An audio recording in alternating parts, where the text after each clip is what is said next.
ಗಾಂಧಿ ಗ್ರಾಮ ಪುರಸ್ಕಾರ ಪ್ರಶಸ್ತಿ ಪ್ರದಾನ ಸಮಾರಂಭ ಹಾಗೂ ಈ ಸ್ವತ್ತು ಎರಡರ ತಂತ್ರಾಂಶಕ್ಕೆ ಚಾಲನೆ ನೀಡತಕ್ಕಂಥ ಕಾರ್ಯಕ್ರಮ. ಈ ಕಾರ್ಯಕ್ರಮದಲ್ಲಿ ಮುಖ್ಯ ಅತಿಥಿಗಳಾಗಿ ಭಾಗವಹಿಸಿರ್ತಕ್ಕಂಥ ರಾಜ್ಯದ ಉಪಮುಖ್ಯಮಂತ್ರಿಗಳಾದಂಥ ಶ್ರೀ ಡಿ.ಕೆ. ಶಿವಕುಮಾರ್ ಅವರೇ,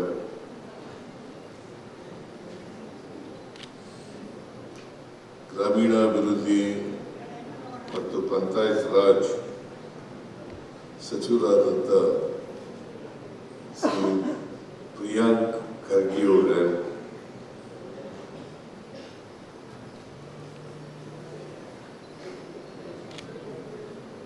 ರಾಜಕೀಯ ಕಾರ್ಯದರ್ಶಿಗಳಾದಂಥ ಶ್ರೀ ನಜೀರ್ ಅಹಮದ್ ಅವರೇ, ರಾಜ್ಯ 5ನೇ ಹಣಕಾಸು ಆಯೋಗದ ಅಧ್ಯಕ್ಷರಾದಂಥ ಶ್ರೀ ನಾರಾಯಣ ಸ್ವಾಮಿ ಅವರೇ, ಉಪಾಧ್ಯಕ್ಷರು ಕರ್ನಾಟಕ ರಾಜ್ಯ ವಿಕೇಂದ್ರೀಕರಣ ಯೋಜನೆ ಮತ್ತು ಅಭಿವೃದ್ಧಿ ಸಮಿತಿ ಶ್ರೀ ಡಿ.ಆರ್. ಪಾಟೀಲ್ ಅವರೇ, ಆನೇಕಲ್ ಶಾಸಕರಾದಂಥ ಶ್ರೀ ಶಿವಣ್ಣ ಅವರೇ, ಕೂಡ್ಲಿಗೆ ಶಾಸಕರಾದಂಥ ಶ್ರೀ ಶ್ರೀನಿವಾಸ್ ಅವರೇ, ನೆಲಮಂಗಲ ಶಾಸಕರಾದಂಥ ಶ್ರೀ ಶ್ರೀನಿವಾಸ್ ಅವರೇ, ಸಿಂದಗಿ ಕ್ಷೇತ್ರದ ಶಾಸಕರಾದಂಥ ಶ್ರೀ ಅಶೋಕ್ ಮನಗೋಳಿ ಅವರೇ, ವಿಧಾನ ಪರಿಷತ್ತಿನ ಸದಸ್ಯರಾದಂಥ ಶ್ರೀ ರವಿ ಅವರೇ,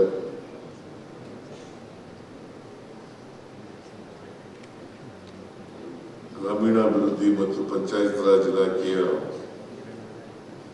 ಎಲ್ಲ ಅಧಿಕಾರಿ ಸ್ನೇಹಿತರೆ, ಇಲ್ಲಿ ಭಾಗವಹಿಸಿರ್ತಕ್ಕಂಥ ಗ್ರಾಮ ಪಂಚಾಯಿತಿ ಅಧ್ಯಕ್ಷರೇ,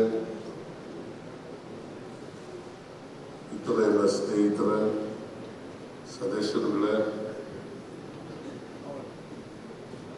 ತಾಯಂದಿರೇ,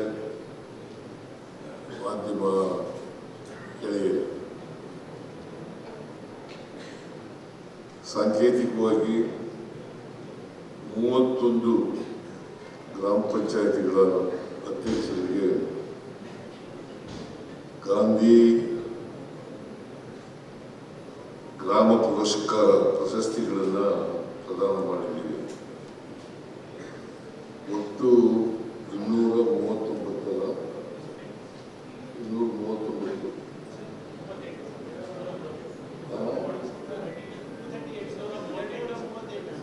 238 ಪ್ರಶಸ್ತಿಗಳನ್ನು ಇವತ್ತು ಪ್ರದಾನ ಮಾಡಿದ್ದೀವಿ. ಎಲ್ಲ ಗ್ರಾಮ ಪಂಚಾಯಿತಿ ಅಧ್ಯಕ್ಷರಿಗೆ ನಾನು ಶುಭಾಶಯವನ್ನು ಕೋರಲಿಕ್ಕೆ ಬಯಸ್ತಾ ಇದ್ದೇನೆ. ಸರ್ಕಾರದ ವತಿಯಿಂದ ಮತ್ತು ವೈಯಕ್ತಿಕವಾಗಿ ಅಭಿನಂದನೆಗಳನ್ನು ಕೂಡ ಸಲ್ಲಿಸ್ತೇನೆ. ಎಲ್ಲ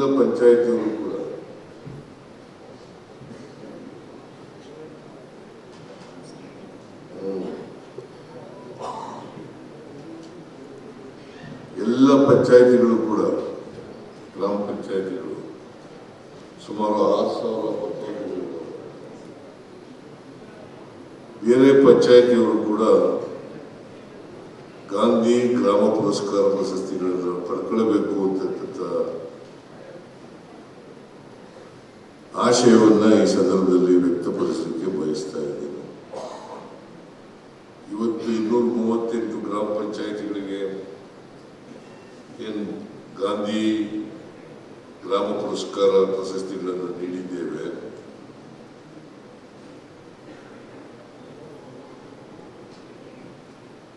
ಅವರು ಬೇರೆ ಪಂಚಾಯಿತಿಗಳಿಗೆ ಪ್ರೇರಣೆ ಆಗಲಿ ಅಂತಕ್ಕಂಥ ಮಾತುಗಳನ್ನು ಈ ಸಂದರ್ಭದಲ್ಲಿ ಹೇಳಲಿಕ್ಕೆ ಬಯಸ್ತಾ ಇದ್ದೇನೆ.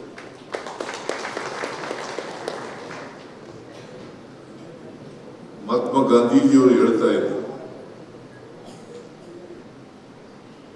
ನಿಜವಾದಂತ ಆತ್ಮ ಎಲ್ಲಪ್ಪ ಇದೆ ಅಂತಂದ್ರೆ ಅದು ಹಳ್ಳಿಗಳಲ್ಲೇ ಅಂತಕ್ಕಂಥ ಮಾತು. ನಿಜವಾದಂತ ಆತ್ಮ ಇರೋದು ಎಲ್ಲಿ ಅಂತಂದ್ರೆ ಹಳ್ಳಿಗಳಲ್ಲೇ ಅಂತಕ್ಕಂಥ ಮಾತುಗಳನ್ನ ಹೇಳ್ತಾ ಇದ್ರು. ಅದಕ್ಕೆ ಮಹಾತ್ಮ ಗಾಂಧೀಜಿಯವರು ಬಯಸಿದ್ದೇನು ಅಂತಂದ್ರೆ ನಿಜವಾದಂತ ವಿಕೇಂದ್ರೀಕರಣ ಆಗಬೇಕು. ವಿಕೇಂದ್ರೀಕರಣ ಆಗ್ಬೇಕಾದ್ರೆ ಗ್ರಾಮದಿಂದಲೇ ಅಧಿಕಾರ ಮೇಲಕ್ಕೆ ಹೋಗ್ಬೇಕು ಹೊರತು ಮೇಲ್ಗಡೆಯಿಂದ ಕೆಳಗಡೆ ಬರಬಾರ್ದು. ಹಳ್ಳಿಗಳಿಂದ ಹಳ್ಳಿ, ಜಿಲ್ಲೆ, ರಾಜ್ಯ ಮತ್ತೆ ರಾಷ್ಟ್ರ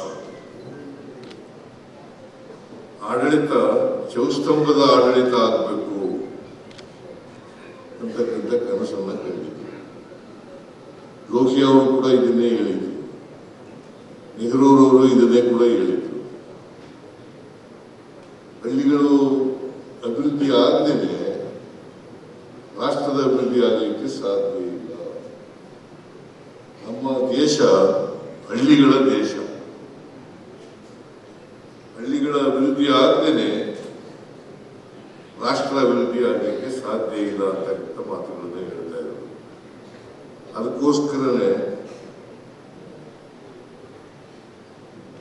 ಜವಾಹರ್ಲಾಲ್ ನೆಹರೂರವರು, ದಿವಂಗತ ಪ್ರಧಾನಿಯವರು, ಅವರು ಒಂದು ಮಾತು ಹೇಳ್ತಾ ಇದ್ರು, ಪ್ರತಿ ಹಳ್ಳಿ ಅಭಿವೃದ್ಧಿ ಆಗಬೇಕಾದ್ರೆ, ಆರ್ಥಿಕವಾಗಿ ಬೆಳವಣಿಗೆ ಆಗಬೇಕಾದ್ರೆ ಪ್ರತಿ ಹಳ್ಳಿನಲ್ಲೂ ಕೂಡ ಒಂದು ಶಾಲೆ ಇರಲೇಬೇಕು.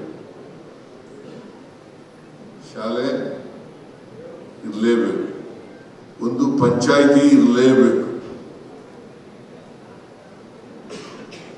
ಗ್ರಾಮ ಪಂಚಾಯಿತಿ ಇರಲೇಬೇಕು, ಜೊತೆಗೆ ಒಂದು ಸಹಕಾರ ಸಂಘ ಇರಲೇಬೇಕು.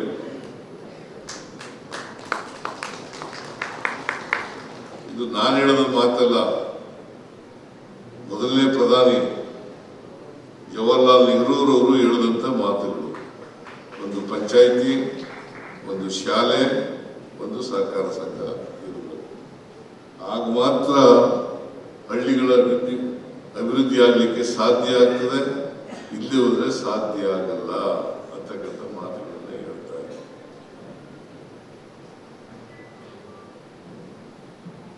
ಹಳ್ಳಿಗಳಲ್ಲಿ ಜನ ಪಾಲ್ಗೊಳ್ಬೇಕು. ಪ್ರಜಾತಂತ್ರ ಗಟ್ಟಿಯಾಗಬೇಕಾದ್ರೆ ಈ ಪ್ರಜಾತಂತ್ರದ ವ್ಯವಸ್ಥೆಯಲ್ಲಿ ಜನರ ಪಾಲ್ಗೊಳ್ಳುವಿಕೆ ಹೆಚ್ಚಾಗ್ತಾ ಇರಬೇಕು. ಹೆಚ್ಚಾಗಬೇಕಾದ್ರೆ ಗ್ರಾಮ ಪಂಚಾಯಿತಿ, ಜಿಲ್ಲಾ ಪಂಚಾಯಿತಿ ಇವು ಸುಭದ್ರವಾಗಿರಬೇಕು, ಭದ್ರವಾಗಿರಬೇಕು ಅಂತಕ್ಕಂಥ ಮಾತುಗಳನ್ನು ಹೇಳ್ತಾರೆ. ಈಗ ರಾಜೀವ್ ಗಾಂಧಿಯವರು ಪ್ರಧಾನಮಂತ್ರಿ ಆಗಿದ್ದಂಥ ಸಂದರ್ಭದಲ್ಲಿ 73 ಮತ್ತು 74ನೇ ತಿದ್ದುಪಡಿಗಳನ್ನು ತಗೊಂಡಿದ್ದರು.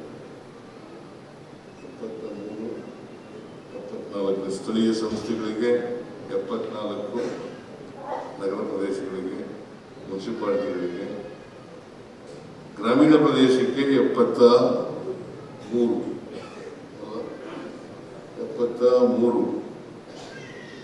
ಇವು ಜಾರಿ ಆದಮೇಲೆ ಅಲ್ಲಿವರೆಗೂ ಗ್ರಾಮೀಣ ಪ್ರದೇಶದಲ್ಲಿ ಮೀಸಲಾತಿ ಇರಲಿಲ್ಲ.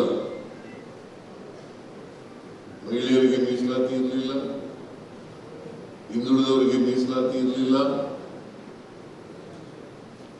ಅಲ್ಪಸಂಖ್ಯಾತರಿಗೆ ಮೀಸಲಾತಿ ಇರಲಿಲ್ಲ.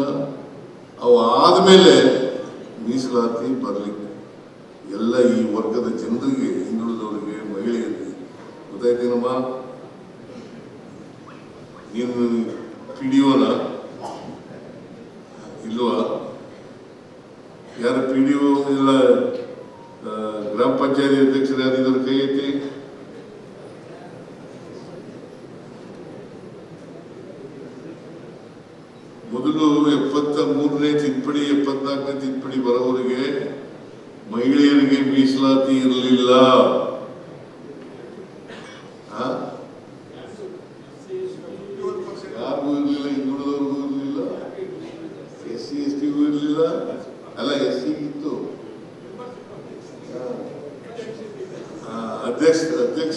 ಅಧ್ಯಕ್ಷ ಉಪಾಧ್ಯಕ್ಷರಲ್ಲಿ ಮೀಸಲಾತಿ ಇರಲಿಲ್ಲ.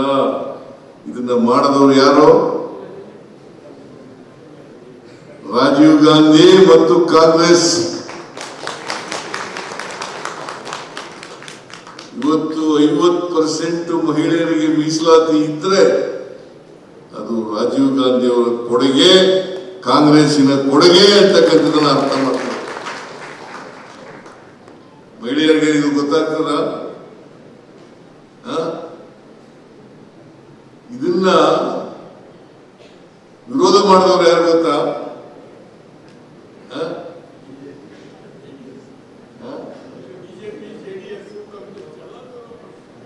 ವಿರೋಧ ಮಾಡಿದವರು ಯಾರು?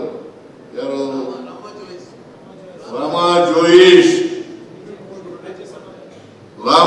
ಜೋಯಿಸ್ ರಾಜ್ಯಸಭಾ ಸದಸ್ಯ, ಬಿಜೆಪಿಯ ಉಪಾಧ್ಯಕ್ಷ.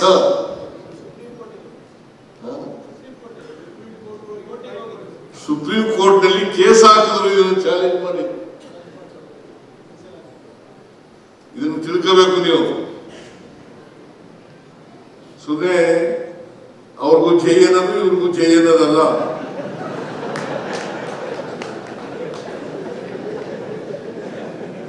ಎಪ್ಪತ್ಮೂರು 74ನೇ ತಿದ್ದುಪಡಿಗಳನ್ನ ವಿರೋಧ ಮಾಡಿ ರಾಮಾ ಜೋಯಿಸ್ ಸುಪ್ರೀಂ ಕೋರ್ಟ್ಗೆ ಹೋದ್ರು, ಚಾಲೆಂಜ್ ಮಾಡಿದ್ರು.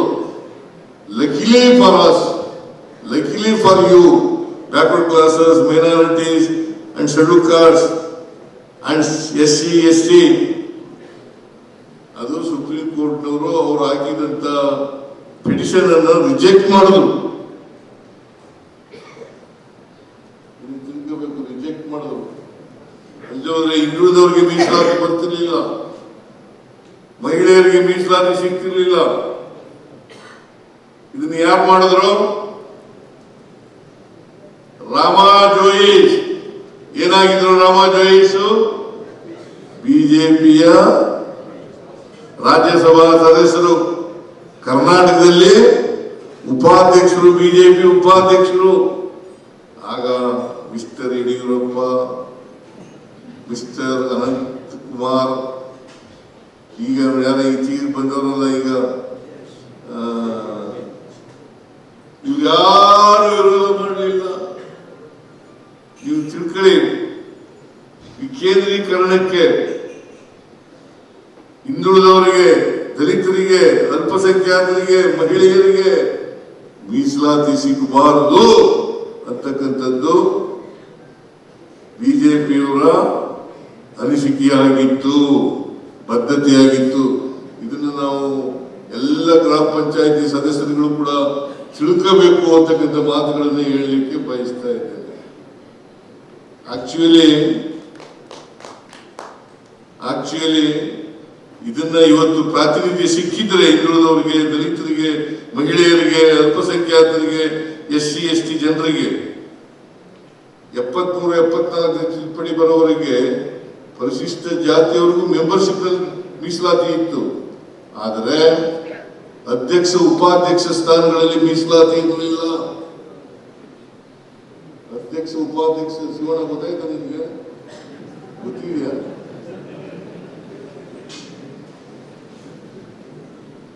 ಮೀಸಲಾತಿ ಇರಲಿಲ್ಲ ಅಲ್ಲಿವರೆಗೆ. ಮೀಸಲಾತಿ ಸಿಕ್ಕದ್ದು 73 74ನೇ ತಿದ್ದುಪಡಿ ಆದ್ಮೇಲೆ. ಮಹಿಳೆಯರಿಗೆ ಇವತ್ತು 50% ಮೀಸಲಾತಿ ಸಿಕ್ಕಿದ್ರೆ ಅದಕ್ಕೆ ಕಾರಣ ಕಾಂಗ್ರೆಸ್ ಪಾರ್ಟಿ, ಶ್ರೀಮತಿ ಸೋನಿಯಾ ಗಾಂಧಿ ಅಂತಕ್ಕಂಥದ್ದನ್ನು ಅರ್ಥ ಮಾಡ್ಕೊಳ್ತಾರೆ ಅಲ್ವಾ? ಇವ್ರು ನೋಡಿ, ಕೇಂದ್ರ ಸರ್ಕಾರದವರು ನಮಗೆ ಈ ಜಲಜೀವನ್ ಜಲ ಪಾರ್ಟಿ, ಶ್ರೀಮತಿ ಸೋನಿಯಾ ಗಾಂಧಿ ಅಂತಕ್ಕಂಥದ್ದನ್ನು ಅರ್ಥ ಮಾಡ್ಕೊಳ್ತಾರೆ ಅಲ್ವಾ? ಇವ್ರು ನೋಡಿ, ಕೇಂದ್ರ ಸರ್ಕಾರದವರು ನಮಗೆ ಈ ಜಲಜೀವನ್ ಮಿಷನ್ ಇದೆಯಲ್ಲ, JJM, ಅದಕ್ಕೆ ದುಡ್ಡೇ ಕೊಟ್ಟಿಲ್ಲ.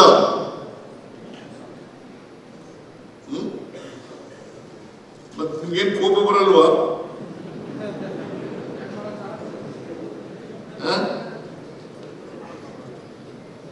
ಕೋಪ ಬರಲ್ವಾ? ಒಟ್ಟು ಯೋಜನೆಗೆ ಖರ್ಚಾಗ್ತಕ್ಕಂಥ ಹಣ 35,698 ರೂಪಾಯಿ. ಅಲ್ಲ ಸಾರಿ, ಕೋಟಿ. 35,698 ಕೋಟಿ.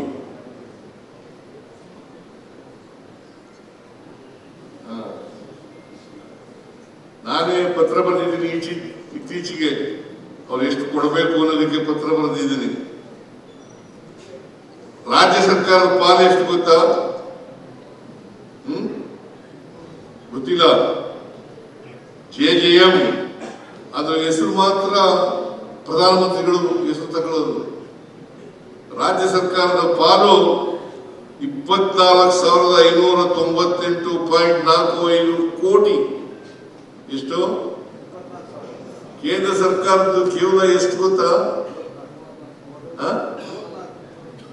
11,786 ಕೋಟಿ. ಯಾವ ಜಾಗ? ಮತ್ತೆ ಯಾರಿಗೆ ಹೆಸರು ಬರಬೇಕಾಗಿರೋದು? ರಾಜ್ಯಕ್ಕಲ್ವಾ? ಗೊತ್ತಾಯ್ತೇನ್ರಪ್ಪ? ಪಂಚಾಯತಿ ಅಧ್ಯಕ್ಷರುಗಳು ನಮ್ಗೆ ನಾವೊಂದು ಪತ್ರ ಬಂದಿದ್ದೀನಿ ಮೊನ್ನೆ. ಇನ್ನೂ 25-26ನೇ ಸಾಲಿಗೆ ಅಲ್ಲ, ಸೆಂಟ್ರಲ್ ಸೇರು 13,004.63 ಕೋಟಿ ಬರಬೇಕು. 13,004.63 ಕೋಟಿ ಬರಬೇಕು. ಕೊಟ್ಟಿದ್ಯಾ? ಮತ್ತೆ ನೀವೆಲ್ಲ ನಮ್ಮ ರಾಜ್ಯ ಸರ್ಕಾರ ಪಾಕ್ ಕೊಟ್ಬಿಟ್ಟಿದೀವಿ. ನಾವು ಇನ್ನೂ ಜಾಸ್ತಿನೇ ಕೊಟ್ಟಿದ್ದೀವಿ. ಕೇಂದ್ರ ಸರ್ಕಾರ ಕೊಟ್ಟಿಲ್ಲ. 13,000 ಕೋಟಿ ಕೊಡಬೇಕು.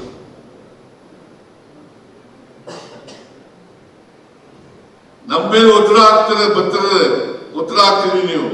ಆದ್ರೆ ಅವ್ರ ಮೇಲೆ ಯಾರು ಒತ್ತಡನೇ ಹಾಕೋದಿಲ್ಲ. ನೋಡಿ, ಕಬ್ಬು ಬೆಳೆಗಾರರು ಇದ್ದಾರಲ್ಲ, FRP ನಿಗದಿ ಮಾಡೋರು ಯಾರು? ಕೇಂದ್ರ ಸರ್ಕಾರ.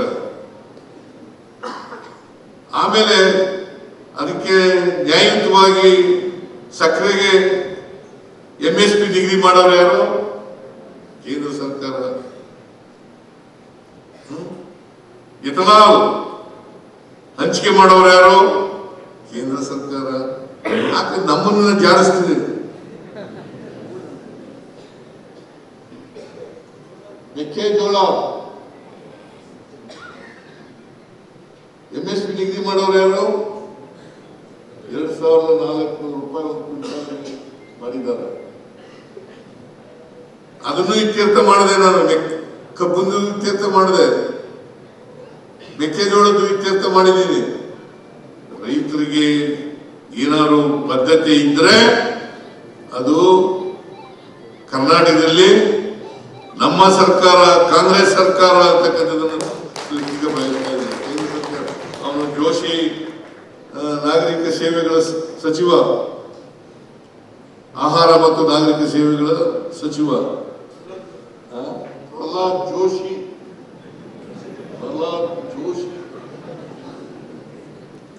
ನಮ್ದೇನು ಕೇಂದ್ರ ಸರ್ಕಾರ ಜವಾಬ್ದಾರಿನೇ ಇಲ್ಲ ಅನ್ನೋ ತರ ಮಾತಾಡ್ತಾರೆ. ಎಲ್ಲ ರಾಜ್ಯ ಸರ್ಕಾರದ್ದೇ.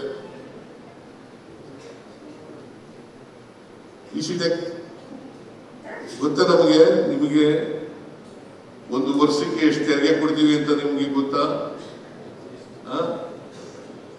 ಗೊತ್ತೇನ್ರಿ ನಿಮ್ಗೆ ತೆರಿಗೆ?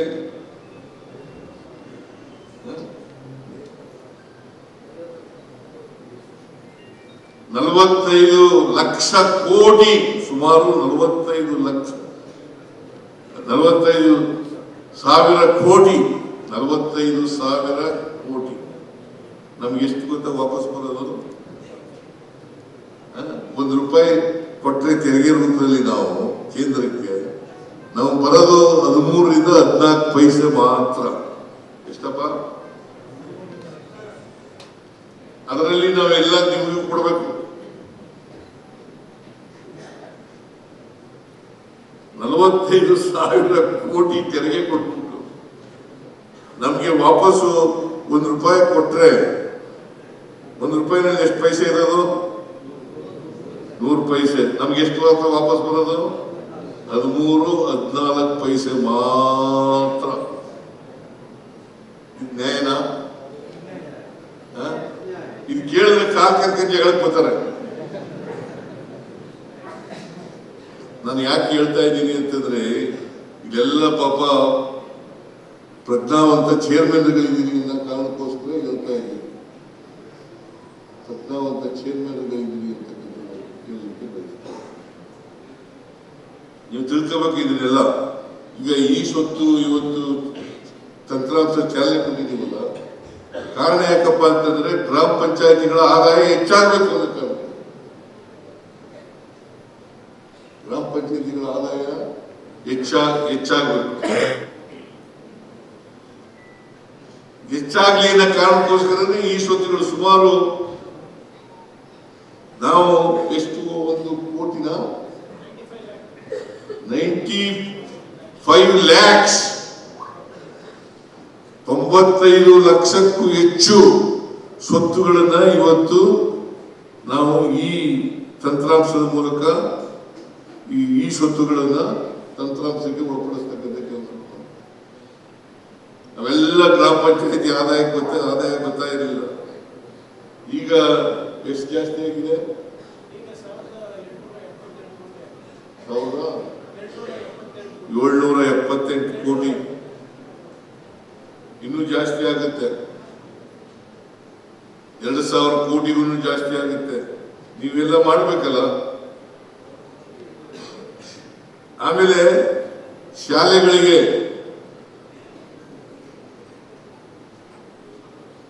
ಅಂಗನವಾಡಿ ಕೇಂದ್ರಗಳಿಗೆ ನೀರು ಕೊಡ್ತಾ ಇರೋರು ಯಾರು? ಯಾರೇ? ಶಾಲೆಗಳಿಗೆ ವಿದ್ಯುತ್ ಶಕ್ತಿ ಕೊಡ್ತಾ ಇರೋರು ಯಾರು? ನಾವಲ್ಲ, ರಾಜ್ಯ ಸರ್ಕಾರ. ನಮಗೆ ಏಕಂತಂದ್ರೆ ನಮಗೆ ವಿಕೇಂದ್ರೀಕರಣದಲ್ಲಿ ನಂಬಿಕೆ ಇದೆ. ಅಧಿಕಾರ ವಿಕೇಂದ್ರೀಕರಣ ಆಗಬೇಕು, ಜನರು ಪಾಲ್ಗೊಳ್ತಕ್ಕಂಥದ್ದು ಆಗಬೇಕು, ಜನತಂತ್ರದ ವಿಕೇಂದ್ರೀಕರಣ ಆಗಬೇಕು. ಇದರಲ್ಲಿ ನಂಬಿಕೆ ಇಟ್ಕೊಂಡಿರ್ತಕ್ಕಂಥವ್ರು ಕಾಂಗ್ರೆಸ್ ಸರ್ಕಾರ. ಅದರಿಂದ ಈ ಕೇಂದ್ರ ಸರ್ಕಾರ ಇದೆಯಲ್ಲ, ನಾವು ಕೇಂದ್ರ ಸರ್ಕಾರದಲ್ಲಿ ಇದ್ದಾಗ, ಕಾಂಗ್ರೆಸ್ ಪಕ್ಷ ಕೇಂದ್ರ ಸರ್ಕಾರದಲ್ಲಿ ಇದ್ದಾಗ ರಾಜೀವ್ ಗಾಂಧಿ ಅವರಿರ್ಬೋದು, ಮನಮೋಹನ್ ಸಿಂಗ್ ಅವರಿರ್ಬೋದು, ಇವನ್ನೆಲ್ಲ ಮಾಡಿದ್ದು. ಈಗ ಏನು ಮಾಡ್ತಾ ಇಲ್ಲ, ಇರೋದನ್ನು ಕೊಡ್ತಾ ಇಲ್ಲ.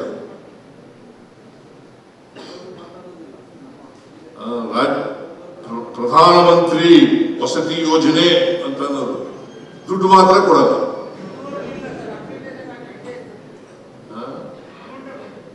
ದುಡ್ಡೇ ಕೊಡಲ್ಲ. ಪ್ರಧಾನಮಂತ್ರಿ ವಸತಿ ಯೋಜನೆ ದುಡ್ಡು ಕೊಡಲ್ಲ. ನಾವು ಗ್ರಾಮೀಣ ಅದಕ್ಕೋಸ್ಕರನೇ ಈ ನಮ್ಮ ಸರ್ಕಾರ ಬಂದ ಮೇಲೆ ಕಲ್ಯಾಣ ಪಥ, ಪ್ರಗತಿ ಪಥ ಸುಮಾರು 8,260 ಕಿಲೋಮೀಟರ್ ರಸ್ತೆಗಳನ್ನು ಮಾಡ್ತಾ ಇದ್ದೀವಿ ಗ್ರಾಮೀಣ ಪ್ರದೇಶದಲ್ಲಿ. ಈ 2 ಯೋಜನೆಗಳನ್ನು ತಂದವರು ಯಾರು? ನಾವಲ್ವಾ? ಆದ್ರೂ ನೋ ಕಾನ್ಫಿಡೆನ್ಸ್ ಮೂವ್ ಮಾಡ್ತಾರಂತೆ ನಮ್ಮ ಮೇಲೆ. ನೋ ಕಾನ್ಫಿಡೆನ್ಸ್ ಮೂವ್ ಮಾಡ್ಬಿಡೋದು ಕೇಂದ್ರ ಸರ್ಕಾರ. ನಮ್ಮ ಮೇಲೆ ನೋ ಕಾನ್ಫಿಡೆನ್ಸ್ ಮೋಷನ್ ತಗೋಬರ್ತಾರೆ. ಸೊ ಇದನ್ನ ಎಂತ ವಿಪರ್ಯಾಸ ನೋಡಿ. ವಿಪರ್ಯಾಸ. ಇದನ್ನೆಲ್ಲ ನೀವು ಅರ್ಥ ಮಾಡ್ಕೋಬೇಕು ಅಂತಕ್ಕಂಥದ್ದು. ಅದಕ್ಕೆ ಇವೆಲ್ಲ ಅರ್ಥವಾಗಲಿ ಅಂತಲೇ ಎಂತ ಅರಿವು ಮಾಡಿರ್ತಕ್ಕಂಥದ್ದು. ಆಮೇಲೆ ಪುಸ್ತಕ ಭಂಡಾರ, ಪುಸ್ತಕ ಗೂಡು ಕಾರ್ಯಕ್ರಮವನ್ನು ಮಾಡಿರ್ತಕ್ಕಂಥದ್ದು. ಲೈಬ್ರರಿಗಳಲ್ಲಿ ಯಾರು ಮಾಡೋದವ್ರು ಗೊತ್ತಾ? ಗ್ರಾಮ ಪಂಚಾಯತಿಗಳಲ್ಲಿ. ನಾನು ಮುಖ್ಯಮಂತ್ರಿ ಇರುವಾಗ ಹಿಂದೆ, ಆಮೇಲೆ ಹಣಕಾಸು ಮಂತ್ರಿ ಇರುವಾಗ ಹಿಂದೆ ಆಗ ಮಾಡದ್ದು. ಯಾಕಂತಂದ್ರೆ ಇವೆಲ್ಲ ಏನ್ ನಡೀತಾ ಇದೆ ಅಂತಕ್ಕಂಥದ್ದು ಗ್ರಾಮ ಪಂಚಾಯತಿ ಸದಸ್ಯರಿಗೆ, ಗ್ರಾಮ ಪಂಚಾಯತಿ ಅಧ್ಯಕ್ಷರಿಗೆ, PDOಗಳಿಗೆ ಅರ್ಥ ಆಗಬೇಕು. ಈ ದೇಶದಲ್ಲಿ ಏನ್ ನಡೀತಿದೆ ಅಂತಕ್ಕಂಥದ್ದು. ನಾವು ಮಹಿಳೆಯರಿಗೆ ಅಸಮಾನತೆ ಹೋಗ್ಬೇಕು ಅಂತೇಳಿ ಗ್ಯಾರಂಟಿ ಯೋಜನೆಗಳನ್ನು ಜಾರಿ ತಗೊಂಡು ಅಲ್ವಾ? ಸ್ತ್ರೀ ಶಕ್ತಿ ಯಾರು ಮಾಡೋದು? ಶಕ್ತಿ ಯೋಜನೆ ಬಿಜೆಪಿ ಅವರು ಮಾಡಿದ್ರ? ಗೃಹಲಕ್ಷ್ಮಿ ಯೋಜನೆ ಯಾರು ಮಾಡದ್ದು? ನಾವೇ ಮಾಡದ್ದು. ಗೃಹ ಜ್ಯೋತಿ ಯೋಜನೆ ಯಾರು ಮಾಡದ್ದು? ನಾವೇ ಅಲ್ವಾ? ಅನ್ನಭಾಗ್ಯ ಕಾರ್ಯಕ್ರಮ ಯಾರು ಮಾಡದ್ದು? ಆಹಾರ ಭದ್ರತೆ ಕಾಯ್ದೆಯನ್ನು ಜಾರಿಗೆ ತಗೊಂಡ್ಬಂದವರು ಯಾರು? ಮನಮೋಹನ್ ಸಿಂಗ್. ಆಹಾರ ಭದ್ರತಾ ಕಾಯ್ದೆ ತಂದವರು ನಾಟು ನರೇಂದ್ರ ಮೋದಿ ಅವರು ಅಲ್ಲ. ಆದ್ರೂ ಕೂಗಲು ಮೋದಿ ಮೋದಿ ಮೋದಿ ಮೋದಿ. ಏನು ಮಾಡಿದವರು ಕೂಡ ಮೋದಿ ಮೋದಿ. ಈ ತರ ದೇಶದಲ್ಲಿ ರಾಜಕೀಯ ಮಾಡಿ ಈ ಇವರೊಂಥರ ಬುರುಡೆ ಗ್ಯಾಂಗಿನವ್ರು ಇದ್ದಾಗ ಇವರು.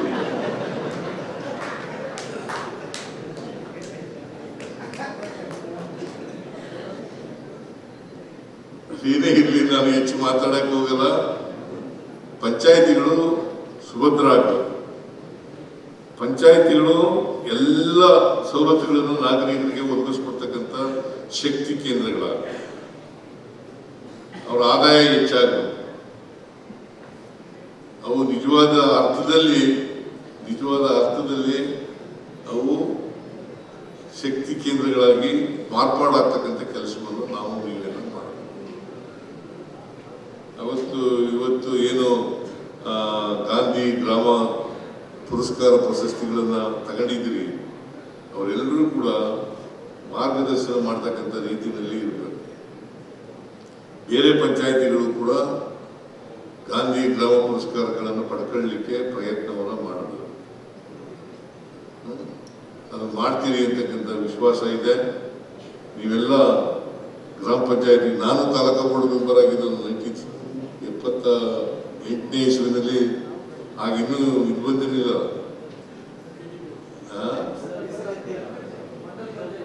ಹಳೇ ಇದರಲ್ಲಿ ನಾನಾಗಿದ್ದು ತಾಲೂಕಾ ಬೋರ್ಡ್ ಮೆಂಬರ್. ನೋಡಿ, ಚೀಫ್ ಮಿನಿಸ್ಟರ್ ಆಗಿದ್ದೀನಿ ಈಗ.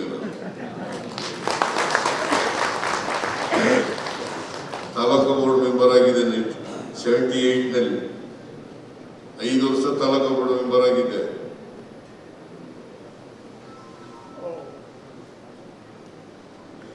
ಆಮೇಲೆ 83ರಲ್ಲಿ ಅಸೆಂಬ್ಲಿ ನಿಂತ್ಕೊಂಡೆ. ತಾಲೂಕಾ ಬೋರ್ಡ್ ಮೆಂಬರ್ ಆದ್ರಿಂದ ಗೆದ್ಬಿಟ್ಟೆ ನಾನು. ನೀವು ಎಲ್ಲ ಮುಂದಿನ ನಿಮ್ಮ ಭವಿಷ್ಯ ಚೆನ್ನಾಗಿ ಆಗಲಿ ಅಂತಕ್ಕಂಥ ಮಾತುಗಳನ್ನು ಹೇಳಲಿಕ್ಕೆ ಬಯಸ್ತಾ ಇದ್ದೆ. ಗ್ರಾಮ ಪಂಚಾಯತಿ ಅಧ್ಯಕ್ಷರಾದವರು ಕೂಡ MLA MP-ಗಳಾದ್ರೆ ಬಹಳ ಒಳ್ಳೆಯದು. ನಿಮ್ಮೆಲ್ಲರ ಭವಿಷ್ಯ ಉಜ್ವಲ ಆಗಲಿ ಅಂತಕ್ಕಂಥ ಮಾತುಗಳನ್ನು ಹೇಳಿ ಪ್ರಿಯಾಂಕ್ ಖರ್ಗೆ ಅವರ ನೇತೃತ್ವದಲ್ಲಿ ಪಂಚಾಯಿತಿಗಳು ಸುಭದ್ರ ಆಗಲಿ ಅಂತಕ್ಕಂಥ ಮಾತುಗಳನ್ನು ಹೇಳಿ ನನ್ನ ಮಾತುಗಳನ್ನು ಮುಗಿಸ್ತೇನೆ. ಜೈ ಹಿಂದ್, ಜೈ ಕರ್ನಾಟಕ, ಜೈ ಸಂವಿಧಾನ.